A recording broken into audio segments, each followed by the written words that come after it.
Now let's take a look at Lake Pontchartrain in Louisiana. This is the longest bridge in the world that runs continuously over water. There's longer bridges, but this is the longest one in the U.S. and again, the longest one in the world that runs continuously over water. At 24 miles, and at 24 miles, let's take a look here at the supposed ball earth curvature rate based on 24 miles. So at 24 miles, let's take a look here, and so we get 384 feet. And let's take a look again at Lake Pontchartrain. And the aspect of perspective really needs to be understood before moving forward when it comes to this bridge in particular, as we get this side angle. And I'm going to put pause right here.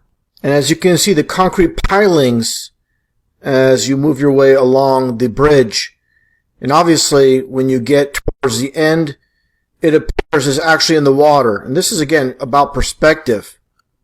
Just as you see here, the telephone poles are the same height, but due to perspective, the nearest one looks the tallest, and the one in the distance obviously looks shorter, and obviously there's something called the vanishing point. Just like you see here, it's just a depiction, but these are real, of course, utility lines, utility poles, and obviously the one closest looks the tallest, the one in the distance looks like it's going down. It's not due to curvature, it's just due to how the human eye works. Again, perspective.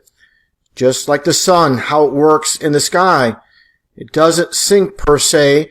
It's just due to perspective and how the human eye works. It remains at constant height, and as it circles above the flat earth, due to perspective, it only appears to go down, when in actuality the sun never sets.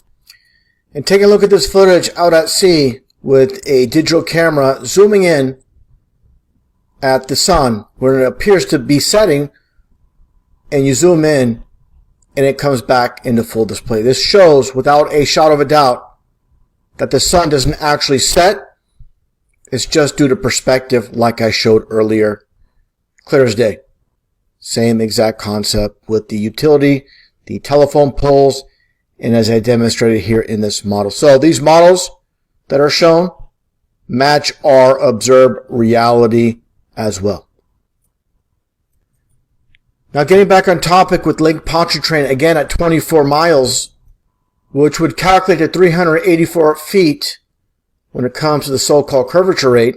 Now just for reference, let's take a look at the Statue of Liberty, 301 feet tall, from the bottom to the very top of the torch itself. And as you can see, obviously, the Statue of Liberty in the New York Harbor. And for comparison, let's compare the size to a human on ground level, as you can see here. Very tall. And again, 301 feet tall compared to 384 feet. That would be the drop for Lake Pontchartrain from one end to another. And just another perspective from the very top. And this is back from 1985 when they replaced the torch itself. And as you can see, it's a very long way down. And that gets into, again, Lake Pontchartrain, which we can see from this vantage point.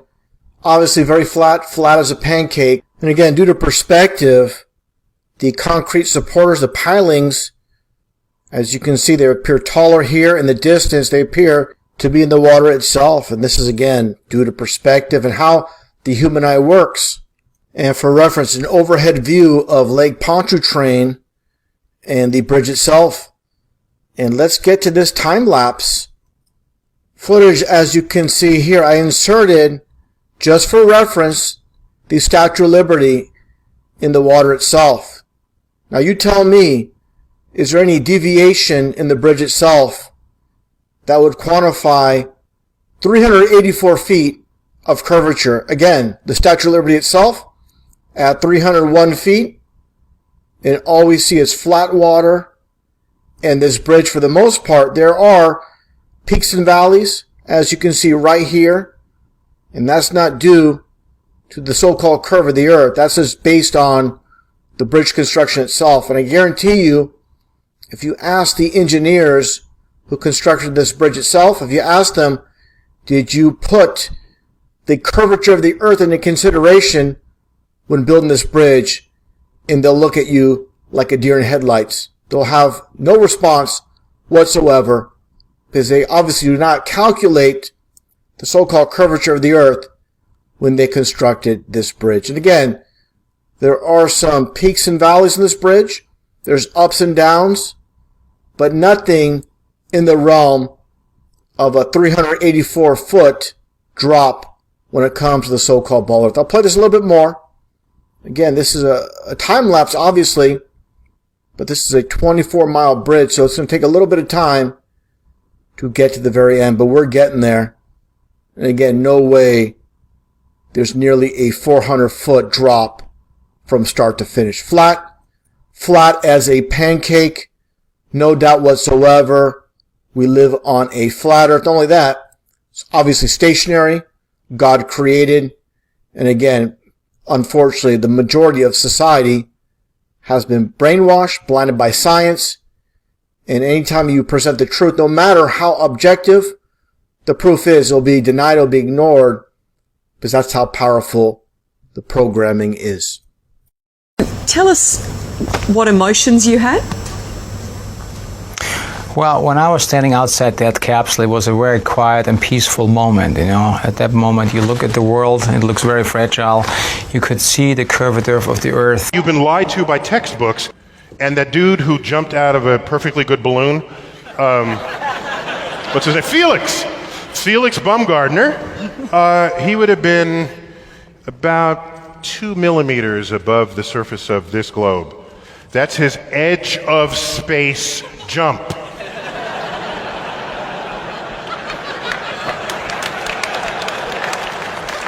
Now, you know, I don't, it's fine. He wants to, I don't have a problem if he does it, but the honesty of it would greatly diminish what I think people thought he was actually doing. And not only that, they made sure to photograph him standing there with a really wide-angle lens, which curves horizontal lines. Right. So in the photo, you see this curvature of Earth's surface, and he said, wow, he's in space, look at that. You could see the curvature of the earth. No, he's not. At that height, you don't see the curvature of the earth if you are 2 millimeters above this beach ball. You just don't. That stuff is flat. That stuff is flat. That stuff is flat. You've been lied to by textbooks.